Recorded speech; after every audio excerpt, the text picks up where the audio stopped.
개관 시인이라고 하면 17세기 영국 왕실에서 국가에서 뛰어난 시인들을 부르는 명예로운 칭호를 말합니다. 이들은 종신직으로 왕궁 내에 속한 관리들로 국가의 경조사가 있을 때 시를 지어서 읊었습니다. 영국의 개관 시인이었던 테니슨이라는 시인은 자연에 나타난 하나님의 섭리를 아름다운 시로 찬양했습니다. 그가 어느 날 시골길을 걸어가다가 행복한 얼굴로 열심히 일을 하고 있는 한 중년 부인을 만났습니다. 너무나 행복한 얼굴이기에 궁금해서 물었습니다. 부인, 오늘 아침에 좋은 소식이 있나 보지요? 테니슨의 질문에 중년 부인이 미소를 띠며 이렇게 대답했습니다. 예, 선생님, 저는 한 가지 소식밖에 모릅니다. 그것은 예수 그리스도께서 온 인류를 위해 죽으셨다가 부활하셨다는 소식입니다. 그렇게 대답을 했습니다. 그녀는 부활 신앙 때문에 행복하고 즐거웠습니다. 일을 해도 길을 가도 고난이 와도 늘 행복하고 즐거웠습니다. 이 부인의 고백에 시인 테니슨도 이렇게 대답을 했습니다. 예, 부인, 그것은 오래된 소식이자 새로운 소식이며 정말 좋은 소식이군요. 여러분, 우리 주님이 모든 사망 권세를 이기시고 죽음에서 부활하셨습니다. 주님의 부활로 인간의 운명이 바뀌었고 인간의 소망이 바뀌었습니다. 오늘 본문 1절에 안식일이 다 지나고 안식구 첫날, 그러니까 주일이 되려는 새벽에 막달라 마리아가 다른 마리아와 함께 무덤을 보려고 갔습니다. 여러분, 이 여인들은 왜 무덤을 찾았을까요? 장례가 어떻게 되었는지 궁금해서 갔습니다. 주님의 죽음이 안타까워서 갔습니다. 주님을 사랑해서 갔습니다. 캄캄한 새벽이라 겁이 나고 두려웠지만, 그리고 여인들이었기 때문에 더 두려웠지만 오직 주님만 생각하고 갔습니다. 그동안 나를 사랑하셨던 주님, 나를 축복하셨던 주님, 나를 찾아오셨던 주님, 내 아픈 가슴을 어루만져 주셨던 주님, 나의 눈물을 닦아주셨던 주님, 내 질병을 치료해 주셨던 주님, 내 인생과 운명을 송두리째 바꾸어 주셨던 주님, 그 주님 때문에 갔습니다. 남들은 죽었다고 도망갔지만, 남들은 끝났다고 다 외면했지만, 이 여인들은 사랑하는 주님의 시신에 기름이라도 발라드리려고 무덤을 찾아간 것입니다. 여러분, 우리도 힘들고 어려운 일이 있고 무섭고 두려운 일이 있어도 그래도 주님을 사랑한다면 모든 것을 다 이겨내고 주신 사명, 맡은 직분 잘 감당해야 할 줄로 믿습니다. 캄캄한 새벽에 여인들이 주님의 무덤을 찾아갔더니 여인들의 눈앞에서 큰 지진이 일어나고 주의 천사가 하늘로부터 내려와 돌을 굴려내고 그 위에 앉는 것입니다. 그 놀라운 광경을 만일 그 새벽에 주님의 무덤을 찾아가지 않았었더라면 목격하지 못했을 것입니다. 그러므로 우리도 언제 은혜 주실지 모르고 언제 은혜 받을지 모르기에 항상 우리 주님 앞에 달려나와야 할 줄로 믿습니다. 그날 새벽 그들이 목격한 지진은 주님이 십자가에 달려 돌아가셨을 때에도 일어났던 현상이었습니다. 주님이 십자가 위에서 운명하셨을 때 그때 성소의 휘장이 위로부터 아래까지 찢어져 둘이 되었다고 했습니다. 그리고 땅이 진동하며 바위가 터지며 무덤들이 열리고 자던 성도들의 몸이 많이 일어났다고 했습니다.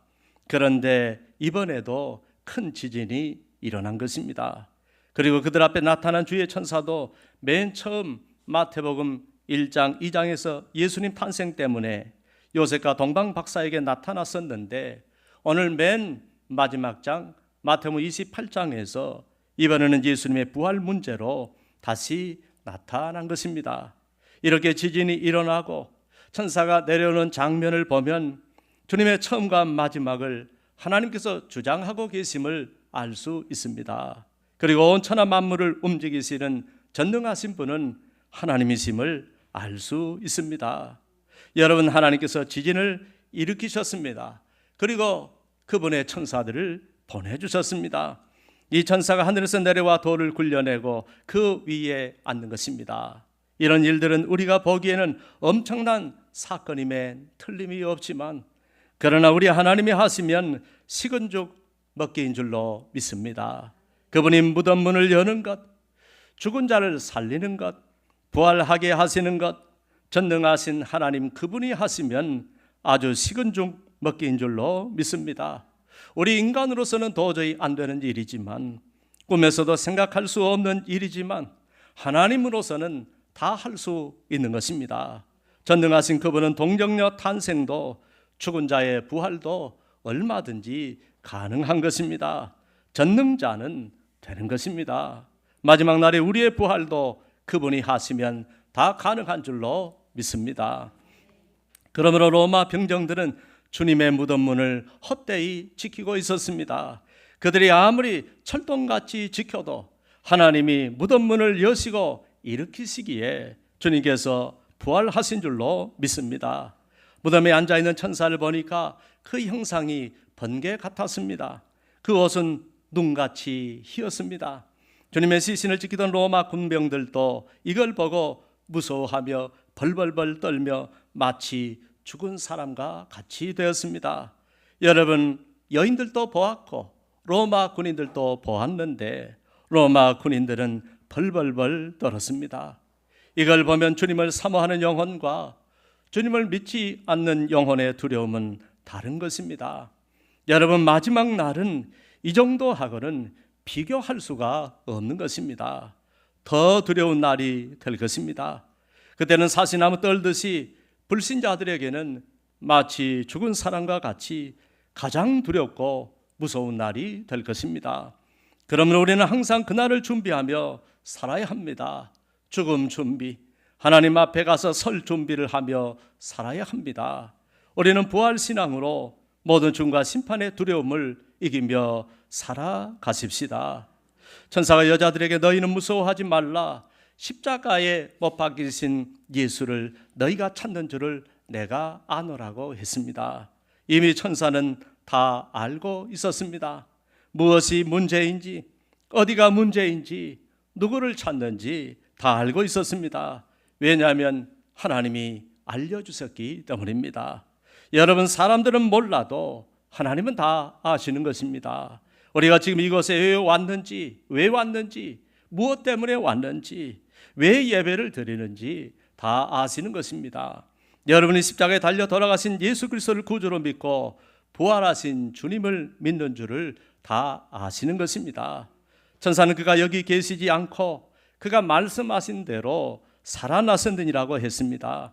그리고 그가 누우셨던 곳을 보라고 했습니다. 보니까 정말로 주님은 그곳에 없었습니다. 그것은 빈 무덤이었습니다. 이미 주님은 부활하셨습니다. 그러므로 여인들을 기다리고 있는 건 죽음이 아니라 부활이었습니다. 사랑하는 여러분, 주를 믿는 우리를 기다리는 것은 죽음이 아니라 죽음의 권세를 모두 이기시고 부활하신 주님이신 줄로 믿습니다. 그리고 우리를 기다리는 것은 우리에게도 임할 부활인 줄로 믿습니다. 이제 그분은 더 이상 무덤 속에 계시지 않습니다. 더 이상 사망과 죽음 속에 계시지 않습니다. 그분은 부활하셨고 승리하셨기 때문입니다. 이제 그 어떤 것도 그분을 가둘 수가 없습니다. 사망 권세도 가둘 수가 없습니다. 이미 그 전에 제자들은 살아나신다고 말씀하신 주님의 말씀을 여러 번 듣고 살았습니다. 주님은 베드로의 신앙 고백을 들으셨을 때 앞으로 자신은 다시 살아나실 것이라고 말씀하셨습니다. 마태복음 16장 21절에 보면 이때로부터 예수 그리스도께서 자기가 예루살렘에 올라가 장로들과 대제사장들과 서기관들에게 많은 고난을 받고 죽임을 당하고 제3일에 살아나야 할 것을 제자들에게 비로소 나타내셨다고 하셨습니다. 또 귀신 들려 병든 아이를 치료하지 못하던 제자들과 함께 갈릴리에 모였을 때에도 인자가 장차 사람들의 손에 넘겨져 죽임을 당하고 제3일에 살아나리라고 하셨습니다. 그리고 주님은 예루살렘으로 올라가실 때에 12 제자를 따로 데리시고 길에서 말씀하시기를 보라 우리가 예루살렘으로 올라가노니 인자가 대제사장들과 서기관들에게 넘겨짐에 그들이 죽이기로 결의하고 이방인들에게 넘겨주어 그들이 조롱하며 채찍질하며 십자가에 못 박게 할 것이지만 나는 제3일에 살아나리라고 하셨습니다. 그렇게 주님은 자신의 죽음과 부활에 대해 시간이 갈수록 점점 더 구체적으로 더 분명하게 말씀해 주셨습니다. 그러나 그들은 믿지 않았습니다. 그들은 절반만 믿고 다 믿지 않았습니다. 십자가만 믿고 부활을 믿지 않았습니다. 여러분, 이런 신앙을 가리켜 반쪽 신앙이라고 하는 것입니다. 그런데 반쪽짜리 신앙 가지고는 아무것도 할 수가 없습니다. 반쪽짜리 신앙에는 하나님이 역사하시지 않기 때문입니다. 여러분은 반쪽짜리 신앙이 되지 않기를 바랍니다. 주님은 말씀하신 대로 살아나셨습니다. 그러므로 천사가 와서 그가 누우셨던 것을 보라. 그가 여기 계시지 않고 그가 말씀하셨던 대로 살아나셨느니라. 이 말씀은 여인들아 보아라, 인생들아 보아라, 죄인들아 보아라, 불신자들아 보아라, 와서 그 증거를 보라는 것입니다. 여러분, 얼마든지 보라는 것입니다. 확실하다는 것입니다. 틀림없다는 것입니다. 살아나셨다는 것입니다. 부활하셨다는 것입니다. 내가 이렇게 부활했듯이 장차 너희들도 이렇게 부활하게 될 것이라는 말씀입니다. 여러분, 기독교는 이론의 종교가 아닙니다. 생각 속에, 사상 속에 머물러 있는 이데올로기가 아닙니다. 틀림없는 사실과 역사 속에 세워진 분명하고 확실한 사실과 그 진리 위에 세워진 살아있는 종교입니다. 그런데 본문에 나오는 주님의 제자들도 처음에는 그걸 믿지 않았습니다. 아니, 믿지를 못했습니다. 그리고 실패자가 되고 패배자가 되고 좌절과 절망자가 되어 흩어졌고 갈릴리로 가고 말았습니다. 여러분, 우리도 믿지 못하면 좌절이 오는 것입니다. 절망이 오는 것입니다. 소망이 끊어지는 것입니다. 지금 제자들은 부활의 주님을 기다리지 못하고 갈릴리에 가서 엎어져 있습니다. 제자들은 부활의 믿음이 없으니까 두려움에 떨고 있었습니다. 절망 속에 떨고 있었습니다. 그러면 여러분은 주님의 부활을 믿습니까? 여러분도 부활할 것을 믿습니까? 성경은 분명하게 부활을 말합니다. 주님은 분명하게 부활을 말합니다. 주님을 일으키신 전능하신 하나님은 분명하게 부활을 말합니다. 그러므로 우리는 더 이상 죽음의 공포와 두려움에 떨 것이 아니라 부활의 소망을 가지고 어떤 좌절과 절망도 다 이기고 승리해야 할 줄로 믿습니다. 수십 년 전에 있었던 이 서울에서 있었던 오래된 이야기입니다. 갑작스런 사고로 죽게 된 성도를 위해 목사님과 장로님이 사고 소식을 듣자마자 급히 영안실로 뛰어갔습니다. 당시 병원 영안실에는 요즘처럼 시신 냉장고가 없던 시절입니다. 그냥 시신이 안치되어 있는 곳에 가서 간절히 기도를 드렸습니다. 목사님은 죽은 사람의 형편을 알고 너무나 안되어서 하나님 아버지 살려주시옵소서, 이 젊은 사람을 살려주실 줄로 믿습니다. 그렇게 기도하더니 마지막에 예수님의 이름으로 기도합니다. 아멘 하고 기도를 끝냈습니다. 그런데 기도가 끝났는데 시체가 갑자기 벌떡 일어나는 것입니다. 얼마나 놀랬는지 목사님이 너무 놀래가지고, 기도는 목사님이 했는데 그 앞에서 사시나무 떨듯이 벌벌벌 떨면서 아무 말도 못하고 마치 그냥 굳은 사람처럼 벌벌벌 떨고 있었습니다. 그런데 장로님은 할렐루야, 아멘, 감사, 찬송하면서 너무 감동이 되어 기뻐하면서 주님께 영광을 돌렸습니다. 여러분, 도대체 누가 더 믿음이 좋습니까? 누가 목사님을 해야 할까요? 정작 기도를 해놓고도 안 믿으면 어떻게 해야 할까요?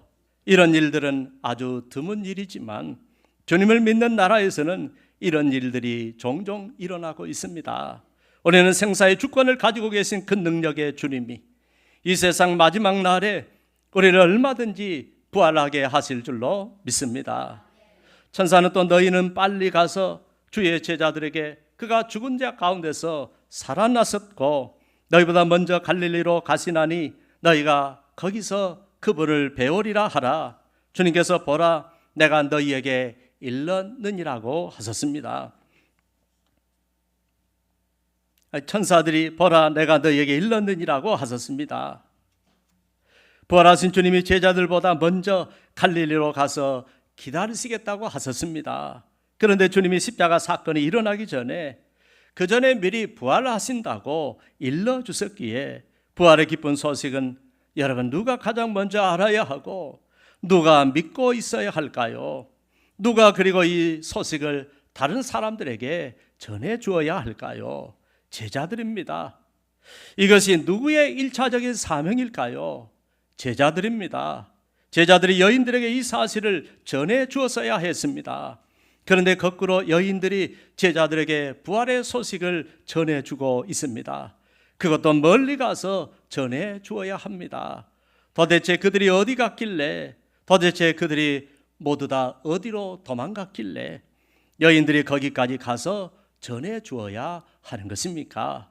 왜 이 여인들이 이런 고생을 해야 할까요? 주님의 제자들은 참으로 한심한 제자들입니다. 힘없고 가녀린 여인들에게서나 주님의 부활 소식을 전해 들어야 하는 한심한 제자들입니다. 연약한 여인들보다 한심한 제자들, 3년이나 주님이 날마다 방학도 없이 동고동락하면서 먹고 있고 함께 잠을 자며 가르쳐 주셨는데 혹시 이런 모습이 우리의 모습은 아닐까요? 사랑하는 여러분, 우리는 한심한 제자들이 되지 않기를 바랍니다. 그리고 우리 교회도 한심한 교회가 되지 않기를 바랍니다. 그러면 누가 한심한 제자일까요? 자기 자리를 지키지 않고 자기가 감당해야 할 사명을 감당하지 않고 그 자리를 피해서 도망가는 사람입니다. 내가 도망을 가게 되면 다른 사람이 나 때문에 고생을 하고 다른 사람이 나 때문에 그걸 감당해야 한다는 사실을 잊지 마시기를 바랍니다. 여러분, 주님은 우리가 안 하면 다른 사람을 통해서라도 일을 하게 하시는 분이십니다. 못 하시는 게 아니에요. 누군가를 통해서라도 일하시는 것입니다. 그리고 누군가는 그 주님께 순종하는 것입니다.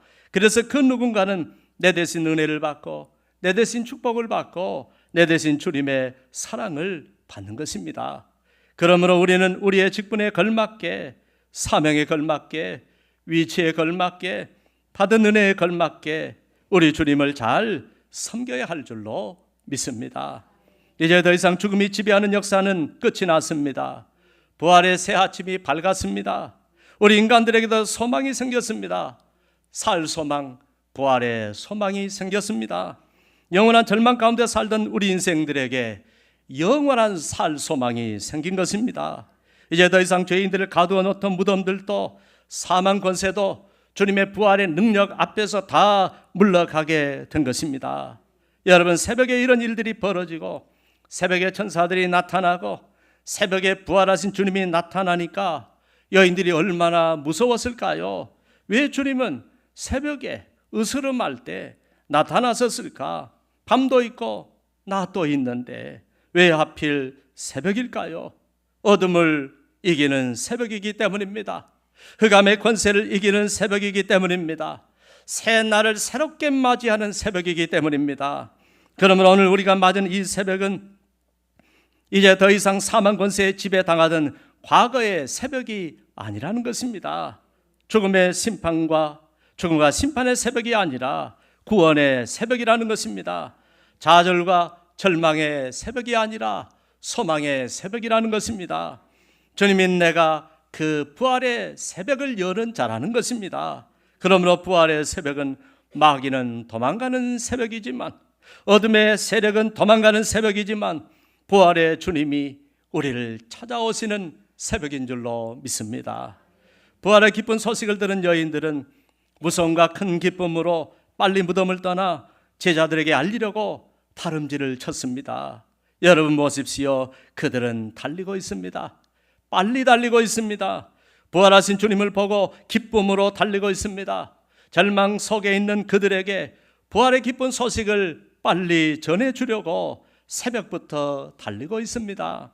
여러분, 그들의 순종을 보십시오. 그들의 큰 기쁨을 보십시오. 그들의 감동을 보십시오. 이런 부활의 기쁨이 여러분들에게 있기를 바랍니다. 이 여인들에게도 무서움이 있었습니다. 그러나 그보다 더 큰 기쁨 때문에 얼마든지 이길 수가 있었습니다. 달리는 것도 힘들지만 더 큰 기쁨 때문에 얼마든지 달릴 수가 있었습니다. 그들은 빨리 무덤을 떠났다고 했습니다. 여러분, 우리는 무덤을 빨리 떠나야 합니다. 우리를 가두고 결박하고 있던 사망의 무덤, 죽음의 무덤, 멸망의 무덤, 절망의 무덤, 좌절의 무덤, 근심의 무덤, 소망 없는 무덤, 실패의 무덤, 패배의 무덤, 이런 무덤들을 모두 떠나야 합니다. 떠나야 할 무덤들을 모두 떠나시기를 주님의 이름으로 축원합니다. 이제 그들은 더 이상 무덤에 머무를 이유가 없었습니다. 무덤을 향해서 왔지만, 무덤을 보러 왔지만, 무덤 속에 있는 주님을 찾으러 왔지만, 이제 더 이상 그들은 무덤에 머무를 이유가 없었습니다. 이제는 사람들에게 주님께서 부활하셨다고 전해 주어야 합니다.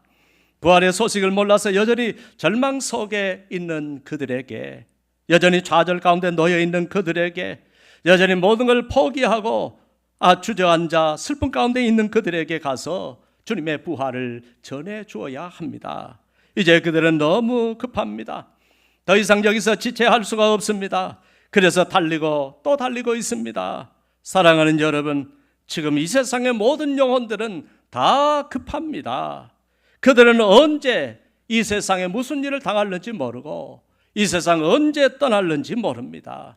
우리가 빨리 가서 그들에게 주님께서 부활하셨다고 전해 주어야 합니다.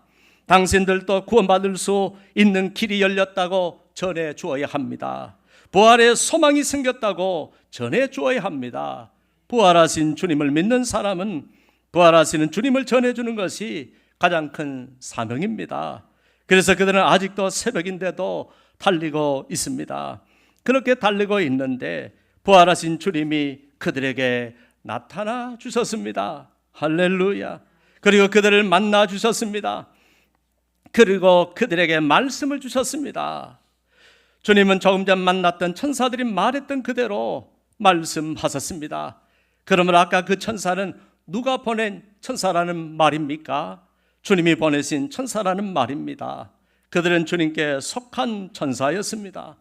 천사들은 주님의 말을 그대로 전한 것입니다.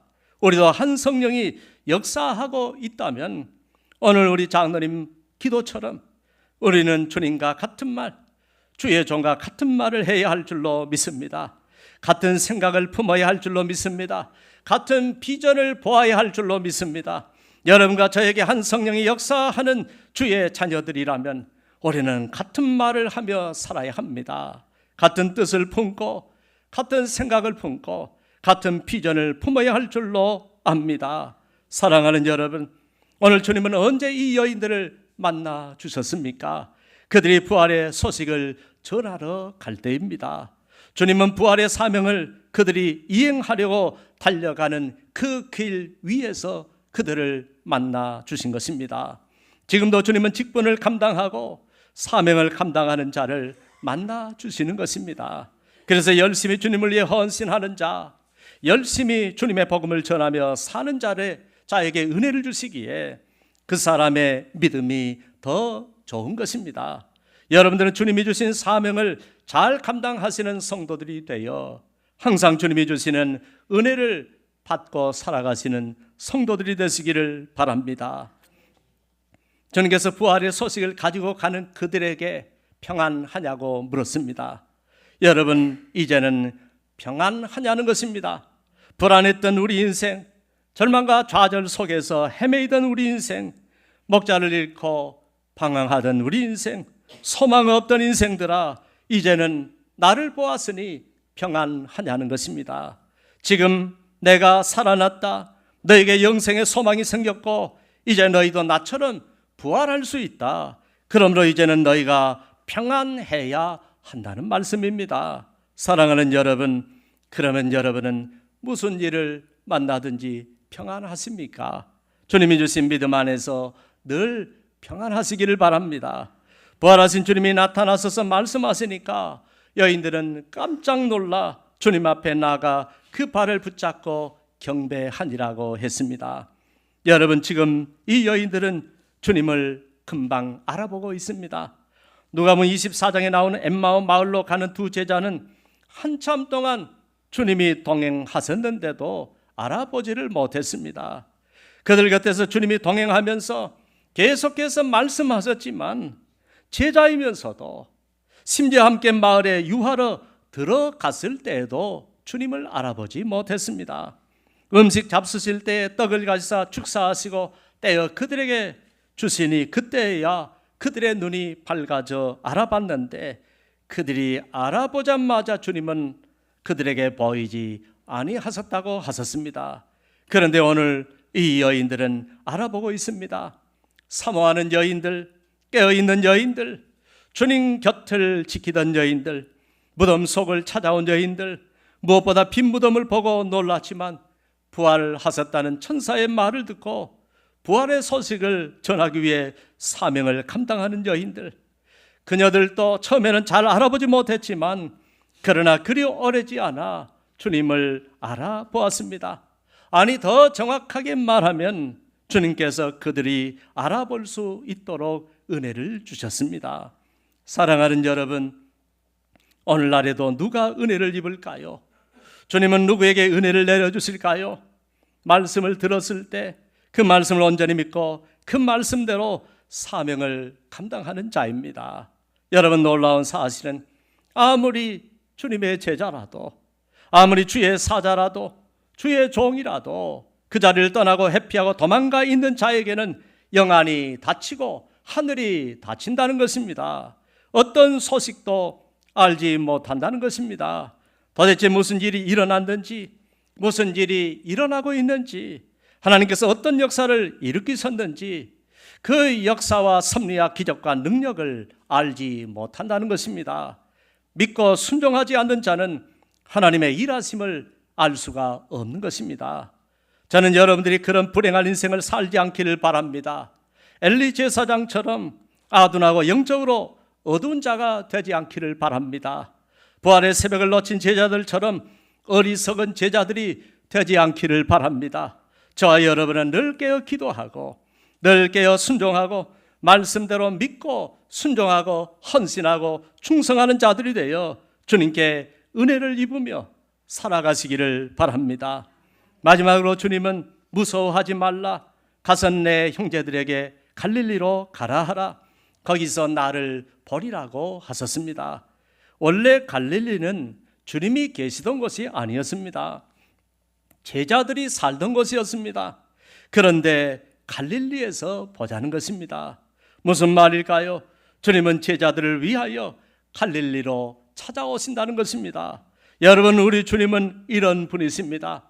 주님을 버리고 주님 말씀 믿지 못하고 좌절과 절망 속에서 도망갔던 제자들을 가리켜 주님은 아직도 그들은 내 형제들이라고 말씀하셨습니다. 우리 주님은 이런 분이십니다. 그러므로 우리도 주님을 사랑해야 하지 않겠습니까? 주님은 내가 너희를 만났던 갈릴리, 내가 너희들과 함께 시작했던 갈릴리에서 보자는 것입니다. 왜 보자고 하셨을까요? 다시 시작하자는 것입니다. 좌절과 절망의 신앙이 아니라 부활의 신앙으로 다시 시작하자는 것입니다. 더 이상 십자가의 슬픔에서 머물지 말고 부활의 신앙으로 살아나자는 것입니다. 거기서 우리가 새로운 꿈을 꾸고 새로운 비전을 품고 이 세상의 모든 불쌍한 영혼들을 위하여 다시 시작하자는 것입니다. 사랑하는 여러분, 십자가를 넘어 부활의 신앙으로 우리 모두 다시 시작할 수 있기를 바랍니다.